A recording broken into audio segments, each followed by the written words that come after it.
There's so many organizations from the smallest to the biggest that are all working on the same goal. We know that there is this extraordinary talent here in Miami and South Florida. You have to believe in yourself. When I looked at the audience who was coming to that performance, it was a really great picture of South Florida. This project is exciting and necessary. If you have a great idea, there's no reason not to at least try it out, because Miami's got 2.5 million people. There's got to be a handful interested in what you're doing. It's just your job to present what they want and then tell them about it.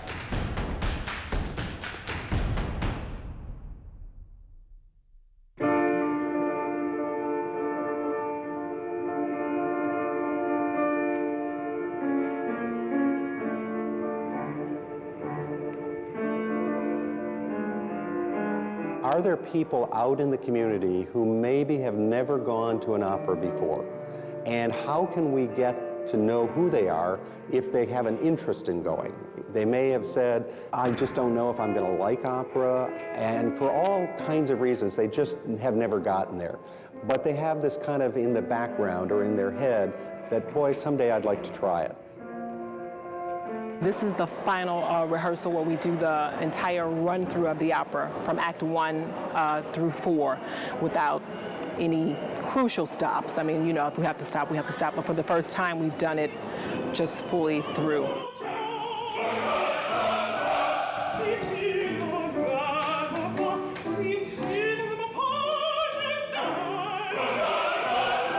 The free-for-all was a way to advertise that if you applied, you had a chance to win a pair of tickets.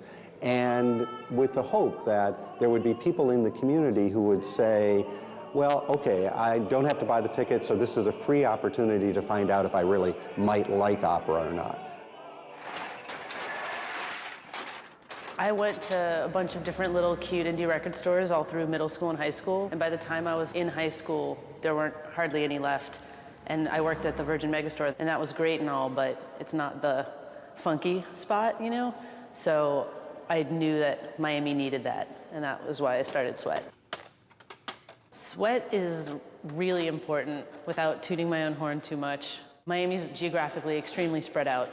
There's, I think, 32 municipalities or something like that. There's people that are into good music, that are into cool stuff in every single one of those municipalities, but before Sweat, there was really nothing that was kind of bringing everything together just for the sake of doing that. You know, there's concert listings in the Herald and the New Times and stuff, but, you know, ours is very focused on a certain thing, and on purpose, we are there to bring it all together. Here we go. Iggy Pop made his own header card here. Iggy Pop, that's me, trademark. 09, Sweat. It's kind of awesome. We're a source of information and a resource. So, you know, if we weren't around, it'd be a lot harder to find out about the stuff going on all over the whole Tri-County area.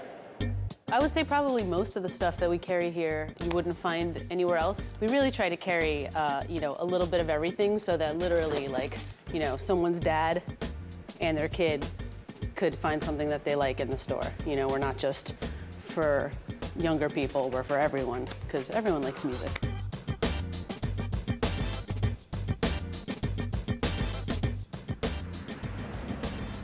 I really like this space, but I don't think it'll work out.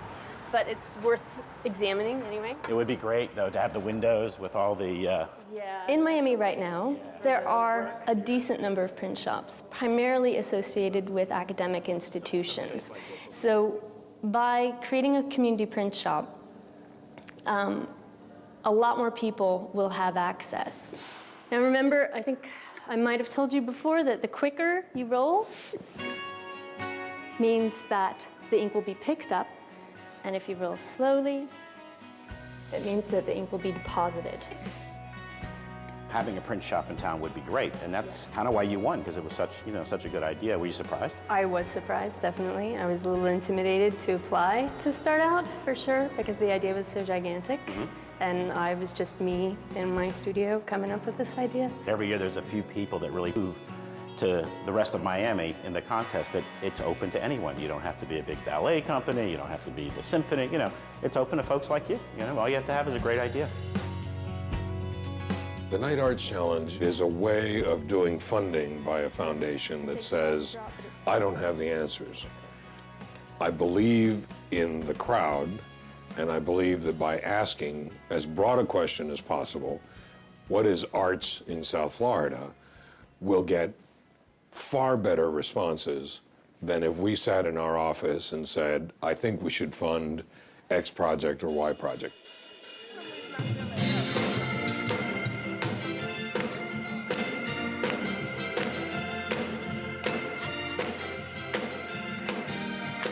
Here we go. We've come. We've come to praise His name. Come. We've come to praise His name. We've come to praise His name. Free Gospel Sunday matured as an idea originally of outreach, of inviting community to the center, to find the art form, to find the spirit of engaging community that may have not thought that the Arsht Center was built for them.